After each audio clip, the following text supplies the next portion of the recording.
yo no contaba con que haya tanto ruido. Desde que estuve en primaria, en secundaria, siempre había una frase que me molestaba un montón. Y la frase es: el orden de los factores no altera el producto. Yo nunca entendí a qué se referían. O sea, yo comprendo a qué van, pero no lo entiendo. Contamos a Google, nos dice: la frase se refiere a la propiedad conmutativa de la multiplicación. ¿Qué corno es esto? Dirán. Es una regla matemática fundamental que establece que no importa el orden en el que se multipliquen los números, el resultado final siempre será el mismo. Sí, comprendo lo que está diciendo, pero en mi cabeza no tiene sentido. No es lo mismo, literalmente no es lo mismo. Por ejemplo, una fila. No es lo mismo estar al principio de la fila que estar al final. O mismo, ¿para qué es la fila? ¿Es para comprar entradas en All Access? O es, por ejemplo, para que te tomen parcial, ¿entendés? Que te tomen un oral. El orden de esa fila es lo más importante que hay. Y no me creen que el orden es importante, que el orden hace todo. Pregunten al Chicapú, por ejemplo. De los mejores ejemplos es el urbanismo. El urbanismo completo es orden. Muchas veces en la facultad o en la vida diaria, pero por ejemplo políticos usan la palabra mixed use y mismo en la facultad. En la facultad nos decían, bueno, sí, el mixed use va a salvar las ciudades, pero en la facultad nadie me explicó qué era el mixed use. Es como, bueno, sí, mixtura de usos, pero ¿qué se refiere? ¿Cómo hay que mezclarlos? ¿Qué es lo que me quieren decir? Te explican cuál es el concepto, es tipo, bueno, sí hay que mezclar cosas, pero ¿cómo se mezclan? ¿Y cuál es la lógica de mezclarlos y por qué es tan positivo? Si buscamos la definición de mixed use o uso mixto en Google, nos dice que es un tipo de desarrollo urbano que integra múltiples funciones en un mismo edificio, complejo o área. Su objetivo principal es crear entornos vibrantes, funcionales y sostenibles a reducir la necesidad de desplazarse en coche, fomentar la interacción peatonal y mejorar la calidad de vida de sus habitantes. Por ejemplo, te está describiendo qué es lo que va a hacer, pero no te explica qué es, básicamente. Entonces, voy a explicar lo que yo entendí gracias a este libro, que la verdad es los libros que leí en la vida, voy a poner acá igual.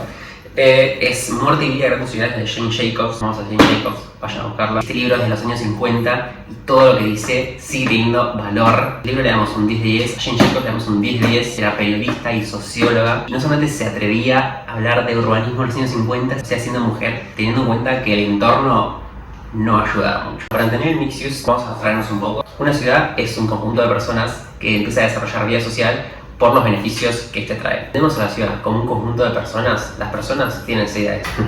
Esas no. Las personas a grandes rasgos necesitan tres cosas. Necesitan dónde vivir, recursos para abastecerse, cómo costear esos recursos, trabajando. Entonces ahí tenemos las tres categorías principales. Tenemos el sector residencial, el sector comercial y el sector industrial o laboral. Para entender estas tres categorías, primero hay que ver las características que tienen cada una. Unas categorías que nos permiten entender muy rápidamente los usos del urbanismo son los usos primarios y los usos secundarios. Básicamente el uso primario es lo que nosotros queremos generar, el programa principal que estamos proyectando, y los programas secundarios que son los que se generan como consecuencia natural. Por ejemplo, en el sector residencial, una familia tipo se desprenden los adultos y los menores. Los adultos se mueven en el sector industrial o laboral, y donde quedan los hijos.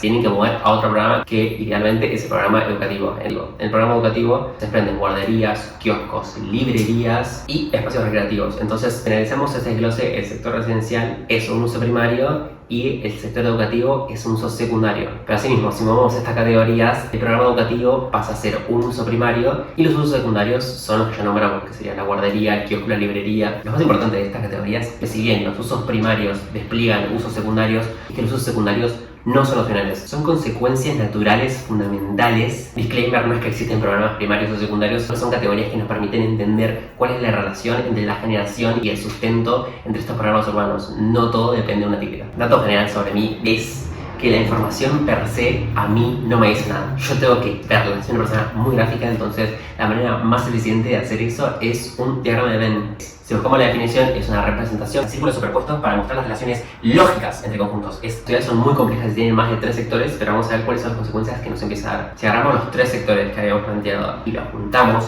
en un solo diagrama, vamos a ver cuáles son las consecuencias lógicas. Por ejemplo, si juntamos el sector residencial con el comercial, ¿cuáles son las variables que nos da? Tenemos el programa de vivienda con comercio en renta baja. Eso es muy de ciudades con una trama más densa. Si nos vamos a un sector con edificios más bajos, es lo que vamos a tener como vivienda con un local enfrente. Si juntamos comercial con industrial laboral, empiezan a aparecer comercios más grandes, por ejemplo los mercados mayoristas o centros de distribución. Un poco más específica porque tiene muchos matices en el medio, pero si juntamos residencial con industrial laboral, obtenemos los conocidos barrios obreros. Suelen ser en las zonas industriales que se necesita que las personas que trabajan ahí también vivan, entonces suelen anexar o crear barrios para que estén en relación directa.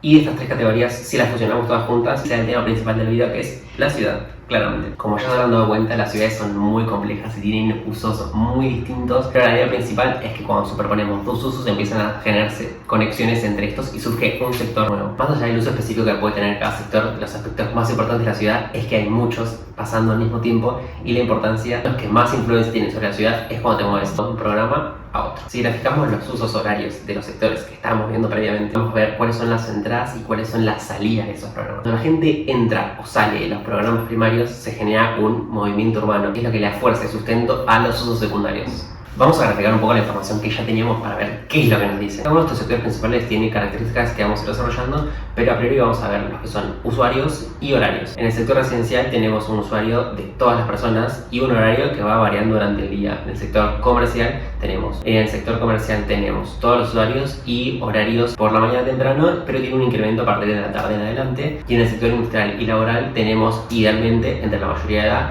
y el rango jubilatorio, que es entre los 60 o 65 años dependiendo del país. Eso es en Argentina al menos. Y como horario simplificado tenemos entre la mañana y la tarde. Si hacemos este mismo análisis sobre un programa educativo, por ejemplo, una escuela, podemos ver, dependiendo del uso horario que tenga esa escuela, cuáles son las entradas, cuáles son las salidas. Entonces vamos a ver cuáles son los horarios en los que se refuerza la conexión con los programas secundarios. También si tomamos los usos recreativos, que serían parques, a grandes rasgos, se dan en coincidencia cuando termina el horario laboral y el horario educativo. Es casi una postura negligente y me atrevo a decir estúpida pensar en un programa y en no en sus consecuencias naturales que sustentan su uso, que serían los usos secundarios. Es como por ejemplo salir de joda un miércoles y pensar que el jueves vas a estar fresco en el trabajo.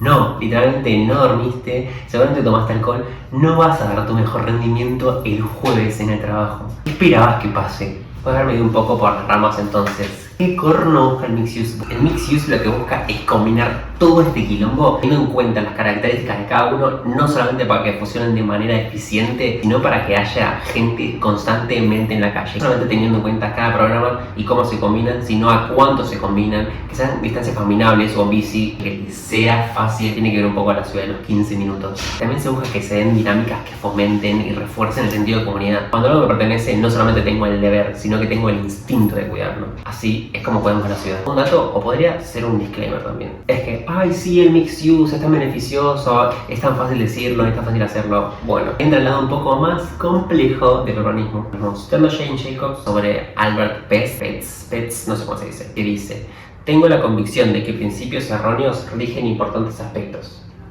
Esa frase me voló la cabeza.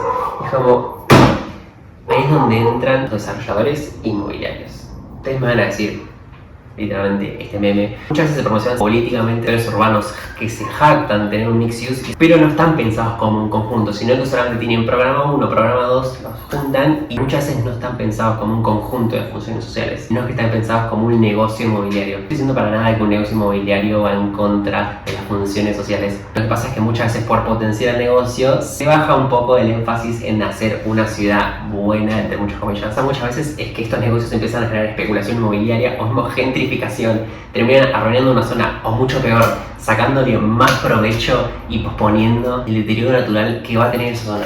La otra vez fui a una presentación que era sobre urbanismo porteño y urbanismo de Rosario, y uno de los aportes que me dejó pensando más allá de la presentación en sí fue que un señor del público se paró y le dijo: me parece muy bien lo que decís, pero no hay que olvidarse que las ciudades están hechas de personas y no de números. Entonces, ¿qué corno necesitamos las personas en la ciudad? Necesitamos demasiadas cosas, pero a mi parecer creo que las más importantes es un sentido de pertenencia y el sentido de seguridad. Porque si yo no pertenezco a un lugar, no lo cuido. Y si yo no me siento seguro, no lo uso. Quiero hacer una aclaración más que también desarrolla Jane Jacobs. La seguridad no está en relación directa con la policía, no es un arma. La seguridad no está en relación directa con un patoba de 2 metros 10. Una ciudad segura es una ciudad animada, una ciudad que se usa. Retomando un poco, podemos decir que el orden de los factores no solamente altera el producto, sino que su carácter más compositivo e importante. Porque en un sistema o una ciudad, lo más importante no es cada pieza individualmente, sino cómo están ordenadas, cuál es la relación entre ellas y cómo se circula entre ellas. Como una calle más concurrida, es una ciudad